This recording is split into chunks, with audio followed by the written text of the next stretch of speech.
बबली कबूतरी रात में सो रही थी तो वहाँ टूनी की आत्मा आती है और अपनी माँ को आवाज देती है। माँ, माँ, मुझे भूख लगी है माँ, मुझे खाना नहीं दोगी क्या? आज भी मुझे भूखा रखोगी? माँ, ओ माँ। टूनी की आवाज सुनकर उसकी माँ घबरा जाती है और उठकर इधर उधर देखने लगती है। कौन है यहाँ? ये आवाज तो बिल्कुल टूनी जैसी थी। टूनी की माँ का ध्यान खिड़की के बाहर जाता है जहाँ टूनी की आत्मा हाथ में गुब्बारा पकड़े खड़ी होती है। टूनी की माँ की तो उसे देखकर हालत खराब हो जाती है। वो डरते हुए खिड़की के पास जाती है तो अचानक टूनी की आत्मा वहाँ से गायब हो जाती है और वहाँ बस एक गुब्बारा रह जाता है। यहाँ तो अभी टूनी की आत्मा खड़ी थी, पर वो कहाँ गई? कहीं ये मेरे मन का वहम तो नहीं? फिर बबली कबूतरी बाहर बंधे हुए गुब्बारे को देखती है। जैसे ही उस गुब्बारे को छूती है उसकी आत्मा उस गुब्बारे में चली जाती है और वो एक जिंदा लाश की तरह हो जाती है। टूनी चिड़िया की आत्मा आकर उस गुब्बारे को अपने साथ ले जाती है। बहुत तंग किया था ना मुझे, अब मेरी बारी है, मैं किसी को नहीं छोड़ूंगी। अगले दिन फिर से टूनी चिड़िया की आत्मा आधी रात को उसी जगह घूमती है जहाँ उसकी मौत हुई थी। टूनी चिड़िया की आत्मा हाथ में गुब्बारा लिए यहाँ वहाँ भटक रही होती है। उसके बाद वहाँ जो भी पक्षी आता है टूनी उसकी आत्मा को उसमें कैद कर लेती है। कोई मुझसे बच नहीं पाएगा, मैं किसी को भी नहीं छोड़ूंगी। सबने मेरे साथ बुरा किया, अब मेरी बारी है। टूनी चिड़िया की आत्मा वहाँ से चली जाती है और अगले दिन वो अपनी चिड़िया के रूप में गुब्बारे बेचने निकल पड़ती है। तभी वहाँ पिंकी नाम की एक चिड़िया अपनी माँ टुनटुनी के साथ आती है और टूनी से गुब्बारा खरीदती है। पिंकी जैसे ही टूनी के हाथ से गुब्बारा लेती है उसकी आत्मा उस गुब्बारे में आ जाती है। उसके बाद से वो चिड़िया बेजान हो जाती है, जैसे उसको होश ही नहीं है। थोड़े ही दिन में टूनी चिड़िया ना जाने ऐसे कितने पक्षियों की आत्मा को गुब्बारे में कैद करके अपने साथ ले जाती है। एक दिन टुनटुनी चिड़िया अपनी बेटी पिंकी चिड़िया की हरकतों से परेशान थी। वो डॉक्टर को भी दिखाती है लेकिन उन्हें कोई बीमारी नजर नहीं आती। अब तो मुझे इसे किसी तांत्रिक के पास ही ले जाना पड़ेगा, इसे कोई और ही दिक्कत लग रही है। टुनटुनी पिंकी को एक तांत्रिक के पास ले जाती है। तांत्रिक उसे देखकर ही जान लेता है कि उसकी आत्मा किसी की कैद में है। इस बच्चे का शरीर तो यहाँ है पर इसकी आत्मा किसी के कब्जे में है। ये आप क्या बोल रहे हो? ऐसा कैसे हो सकता है?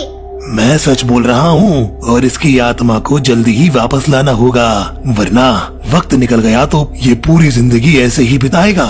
नहीं नहीं बाबा, आप कुछ करो, मेरी बच्ची को बचा लो। रुको, मैं अभी ध्यान लगाकर बताता हूँ कि इसकी आत्मा किसके कब्जे में है। तांत्रिक ध्यान लगाता है तो उसे बस गुब्बारे ही गुब्बारे दिखाई देते हैं और एक चिड़िया गुब्बारे बेचती हुई। मुझे बार बार गुब्बारे और एक चिड़िया दिख रही है। क्या कहीं वो वही चिड़िया तो नहीं? थोड़े दिन पहले एक नीली चिड़िया ने मेरी बेटी को फ्री में गुब्बारा दिया था। हाँ हाँ, ये उसी दिन से ऐसी हुई है। हमें जल्द ही उसे ढूंढना होगा। वो तो रोज गुब्बारे लेकर रास्ते में घूमती है, अभी भी वही होगी। चलो अभी मेरे साथ चलो, हमें देर नहीं करनी चाहिए। तांत्रिक और पिंकी की माँ जल्दी से टूनी चिड़िया को ढूंढने निकल पड़ते हैं। काफी देर ढूंढने के बाद उन्हें टूनी चिड़िया की आत्मा मिल जाती है, जहाँ टूनी चिड़िया की आत्मा ने ढेर सारे गुब्बारे पेड़ से बांध रखे होते हैं। उन गुब्बारों में ही पक्षियों की आत्मा कैद थी। ए चिड़िया, तू चाहती क्या है? तूने क्यों उस मासूम बच्ची की आत्मा को कैद किया हुआ है? बता, उसकी आत्मा कहाँ कैद है? मैं उसे आजाद कराने आया हूँ। उसकी ही नहीं, मेरे पास तो ना जाने कितनी पक्षियों की आत्माएं कैद है और मैं कभी नहीं बताऊंगी वो कहाँ कैद है। मैं सबसे अपनी मौत का बदला लूंगी, मैं सबको मार डालूंगी, सबको। तेरी मौत का बदला? कैसे हुई तेरी मौत? मुझे बता, मैं तुझे मुक्ति दिलाऊंगा। नहीं चाहिए मुझे मुक्ति, मुझे बदला चाहिए, बदला। हर किसी से बदला चाहिए, मेरी माँ और हर पक्षी से जिसने हमेशा मुझे दुत्कारा और मुझ पर कभी तरस नहीं खाया। मुझे मार डाला, मुझे मार डाला। पर किसने किया ऐसा? मुझे एक बार बताओ, मैं तुम्हारी सच में मदद करूँगा मेरी बच्ची। टूनी चिड़िया की आत्मा रोने लगती है।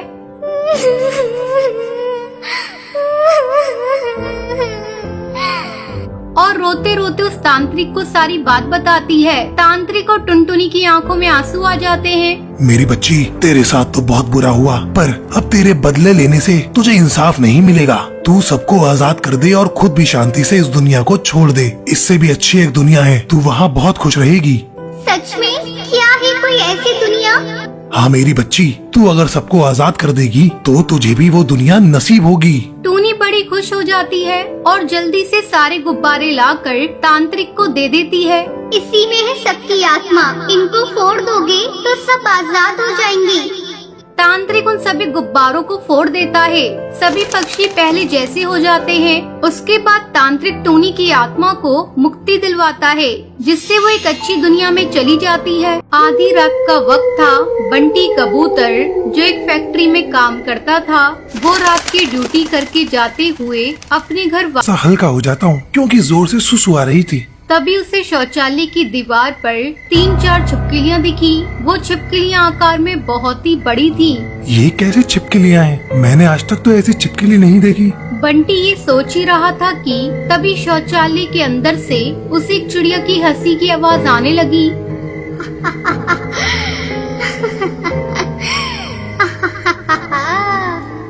हैं?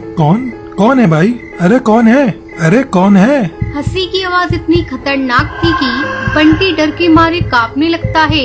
तभी दीवार पर लगी छिपकलियाँ भूतिया चिड़िया और भूतिया चिड़ा का रूप ले लेती हैं। चुड़ैल चुड़ैल भूत, अरे भागो भागो रे भागो, बचाओ बचाओ। वो शौचालय का दरवाजा खोलकर बाहर भागने की कोशिश करता है। तभी भूतिया टूनी चिड़िया उसे पकड़ लेती है। तू बचकर कहाँ जाएगा? आज मैं तुझे छोड़ूंगी नहीं। ये कहकर टूनी चिड़िया अपने मुंह से आग निकालती है और उस बंटी कबूतर को मार देती है। फिर वो भूतिया टूनी चिड़िया और उसका पति वहाँ से गायब हो जाते हैं। इस घटना के 3 दिन बाद की बात है। राजू कबूतर, कालू कौआ और चिंटू चिड़ा एक शादी में खाना खाकर उसी रास्ते से अपनी हवाई मोटर से वापस लौट रहे थे। भाई पेट में गुड़गुड़ हो रही है। तेरा तो हमेशा से यही है, मुफ्त का भरपेट खा लिया तो बड़ा कंट्रोल में खाता है। 10 रसगुल्ले तो मैंने गिने थे जब तू खा रहा था। ये देखो और गुड़गुड़ तेरे पेट में हो रही है, हैं? तभी उन्हें वहाँ वही शौचालय दिखता है, जिसे देखकर उन्होंने अपनी हवाई मोटर रोकी। भाई सही जगह पर तूने हवाई मोटर रोकी है। फिर कालू कौआ उस शौचालय में चला जाता है। तभी उसे दीवार पर उसी तरह 3 छिपकलियाँ दिखती हैं। वो भूतिया चिड़िया का रूप ले लेती हैं और उस कालू कौए का वही हाल करती हैं। उसके बाद तो हर दूसरे दिन ये घटना उन पक्षियों के साथ घटने लगी। जो भी शौचालय में जाता था वो भूतिया टूनी चिड़िया उन्हें मार देती थी। पूरे जंगल में दहशत का माहौल बन गया था। अरे भाई ये सब क्या हो रहा है? जंगल के सब पक्षियों को कौन मार रहा है?